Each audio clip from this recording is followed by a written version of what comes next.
Good morning, gun nuts. I'm Nathan, and this is the Reloading Press. Welcome to the second episode of Shooting the Breeze. Today I'm going to gab a little bit about the government.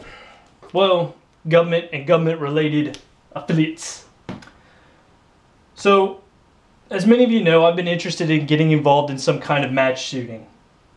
It's still going to be a while before I get there, but one of the reasons I was interested in match shooting, besides obviously to become a better shooter, was the Civilian Marksmanship Program. If you're not familiar with this, the CMP has been around for a long time, and they've provided in the past military surplus firearms for reasonable price. The mission or the vision of CMP is that every youth in America have the opportunity to participate in firearms safety and marksmanship programs. Alright. I don't know, I'm not involved in CMP, so I don't see what they're doing on the youth side of things. I'm sure they're doing thousands of things, millions of things all over the place. I'm not involved with it. I don't have children yet, so this hasn't become part of my life. So I'm not familiar with that side of CMP, which is their primary vision. What I am familiar with is that when we go as adults and perform in matches, it qualifies us to be able to purchase firearms through CMP. CMP is not necessarily in the business of selling you collector's items or new firearms. They're selling surplus firearms. Well, I heard some time ago about the 1911 program. And in 2015, U.S. Congressman Mike Rogers from Alabama proposed an amendment to authorize the release of 1911 pistols to CMP for resale to those that qualify for the Civilian Marksmanship Program sale. Now, looking at Range 365, they say that there's over 100,000 of these pistols that the Army has in surplus, and that they're costing about $2 million a year in taxpayer funds to keep them maintained. Now, I was told that somewhere along the line somebody pitched a fit and about these handguns may be possibly used in some kind of crime. I don't know where they got it from, doesn't matter. And that the end result was that they were only going to release 8,000 of these pistols per year to CMP. I bought off on that. I thought, okay, you know what? There's crazy people in Congress that just look to do something, whether it's right or it has any reason. Nobody cares. But I went along with it. Here's where the train went off the tracks. So I get my recent American Rifleman, and I'm flipping through and I find this article on this. I said, oh great, you know, they're getting close to doing this. I know they're getting close to rolling it out. And I read about what they're doing and what's going on. Then I find the pricing of these pistols. These are mostly built 1945 and before, mostly. Some of them seem to be, I think they come from all different areas. Some may have actually seen battle. Some may have been just museum pieces. Some have maybe rebuilds from other guns because they're also bringing in parts. So, and you have no choice over any of this. Well, here's the pricing. For a service level, which is not mint.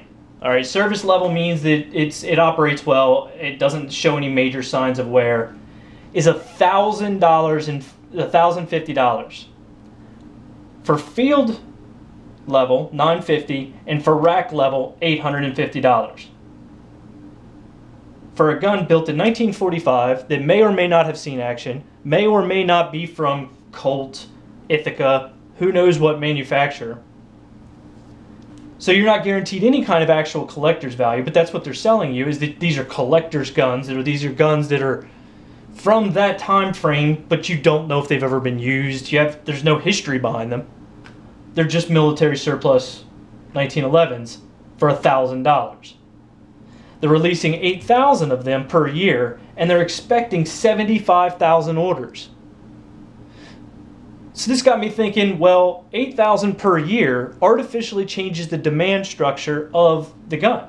Because if they released all 100,000, they would only have 75,000 orders. And would people actually put in an order if they knew they could get one whenever they want, considering that the price is $1,000 for a service level? Now let's just compare this. And I know this is apples and oranges, but you can buy a standard Colt 1991 series for $749 at Bud's. That's cheaper than a rack level of this. You can buy a Rock Island Armory, which is not an American made, I get that. But you can buy a standard service level or service style one, just like this one here, for $449. Why? I cannot wrap my head around charging $1,000 for a service level. Maybe you guys can give me a little bit of input on this, but this makes no sense to me, and I just think it's price gouging. Doing the quick math, 8,000 guns a year at $1,000, if you average your service in your field, that's going to come to $8 million a year. We've already paid for these guns in taxes. We're paying for it every year for them to be inspected, checked, and make sure they're good. Maybe I'm just being a jerk about this, you know. And it's like, oh, it's for the kids. If it's a charity, then it's a charity. Then I'm fine with that. But they're not acting as if they're a charity. They're acting as if they're a store. That's a nonprofit, by the way. You have to, so they're not paying taxes. This is a store that you have to qualify for to be able to buy things from that you've already paid for in taxes, so that they can take your money and do programs for kids.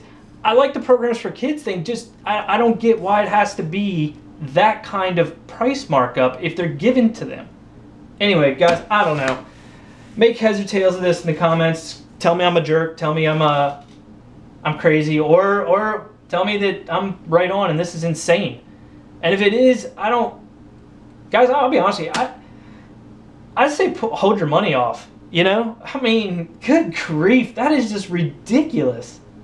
I was really into CMP because I wanted to get an M14, but the M14s aren't available. And I said, well, you know what? I wouldn't mind getting my hands on an M1.